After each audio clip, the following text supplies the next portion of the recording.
আকাশের তারা কয়টা জানেন? এটা তো জানেন না, ঠিক না? খালি তো কোন আমরা খুব শিক্ষিত, আমরা অনেক জানি, আমরাও তো কিছু জানি, পেপারে কোন, মিডিয়ায় বয়া কোন, ঠিক না? আকাশের তারাই তো জানেন না কয়টা, ঠিক না? চলেন আমরা হাদিস দিয়া না, আপনাকে বিজ্ঞান দিয়া বলি। বর্তমানে জনসংখ্যা কত দুনিয়াতে? কত কত 800 কোটি, ঠিক না? এটাই ঠিক, 800 কোটি প্লাস আছে, 800 কোটি মানলাম।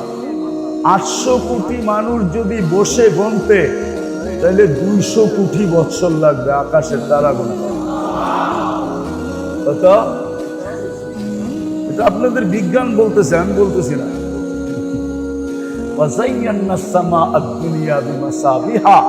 যে লাইটিং করছে আল্লাহ আকাশে, ওই লাইটিং গুনতে গেলে 800 কোটি মানুষ